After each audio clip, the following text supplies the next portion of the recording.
ನಿನ್ನೆ ಮ್ಯಾಚ್ ಬಗ್ಗೆ ನೋಡೋದಾದ್ರೆ 100% ಗೊತ್ತಿತ್ತು. ತುಂಬಾ ಹೊಡಿಬಡಿ ಆಟಗಾರ ಇದ್ದಾರೆ, ಕೇವಲ 11 ಓವರ್ ಓಪನರ್ಗಳು ಶ್ರೇಷ್ಠ ಓಪನರ್ ಇದ್ದಾರೆ. ನಾವೇನು ಅತ್ಯಧಿಕ ಸಿಕ್ಸರ್ನೇ ಹೊಡಿಬೇಕು, ಒಳ್ಳೆ ಸ್ಕೋರ್ ಬೇಕು ಅಂದ್ರೆ ಅನ್ನುವ ಒಳ್ಳೆ ಸ್ಟ್ರೈಕ್ ರೇಟ್ ಅಲ್ಲ. ಅದರಲ್ಲೂ ಕೂಡ ನಾವು ನಿನ್ನೆ ವೈಭವ್ ಸೂರ್ಯವಂಶಿ ಆರಂಭಕ್ಕೆ ನಾವು ಮೊದಲ ಓವರ್ ಅಲ್ಲಿ ಚಹಾರ್ ಬಂದಾಗ ಸ್ಟ್ರೈಕ್ ಅಲ್ಲಿ ಇದ್ದುದು ಜೈಸ್ವಾಲ್ ಬರೋಬ್ಬರಿ 22 ರನ್ ಕೊಟ್ಬಿಡ್ತಾರೆ. ಒಂದೇ ಒಂದು ಡಾಟ್ ಬಾಲ್ ಉಳಿದವೆಲ್ಲ 5 ಬಾಲ್ ಬೌಂಡ್ರಿ ಸಿಕ್ಸರೇ ಬರುತ್ತೆ ಸಿಂಚನ. ನಂತರ ಬರೋದೇನೆ ಸೂರ್ಯವಂಶಿ 2ನೇ ಓವರ್ಗೆ. ಇದು ಬಹಳ ನಿರೀಕ್ಷೆ ಇತ್ತು, ಬೂಮ್ರಾನ್ ಹೇಗೆ ಎದುರಿಸ್ತಾರೆ ಅಂತ.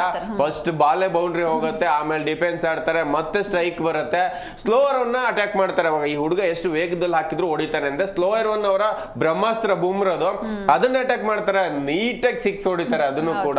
ಇನ್ನೊಂದ್ ಕಡೆಗೆ ಟ್ರೆಂಟ್ ಬೋಲ್ಟ್ಗೂ ಅಷ್ಟೇ ಆಫ್ ಸೈಡ್ ಹಾಕಿದ್ರೆ ಹೊಡಿತಾ ಇದ್ದಾರೆ, ಲೆಗ್ ಸೈಡಿಗೆ ಹಾಕೋಣ ಅಂತ ಹಾಕಿದ ಬಾಲು ಕೂಡ ಲೆಗ್ ಸೈಡ್ ಅದ್ಭುತ ಸಿಕ್ಸರ್ ಹೊಡೆದ್ರು.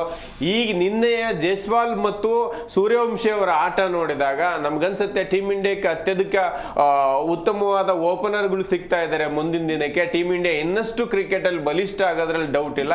ಇನ್ನು RRಗೆ ಅಂತ ಬಂದಾಗ ಹ್ಯಾಟ್ರಿಕ್ ಗೆಲುವು ತಂದು ಕೊಟ್ಟಿದ್ದಾರೆ.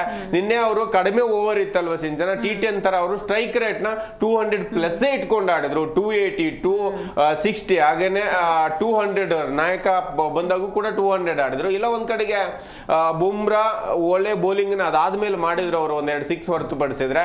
ನಂತರ ಚಹಾರ್ ಇರ್ಬೋದು, ನಮಗೆ ಶಾರ್ದೂಲ್ ಠಾಕೂರ್ ಇರ್ಬೋದು, ಯಾರು ಕೂಡ ಅಲ್ಲಿ ಪಾಂಡ್ಯನ್ ಹೊರತುಪಡಿಸಿದ್ರೆ ಬೇರೆ ಬೌಲರ್ಗಳು ಕ್ಲಿಕ್ ಆಗ್ಲಿಲ್ಲ.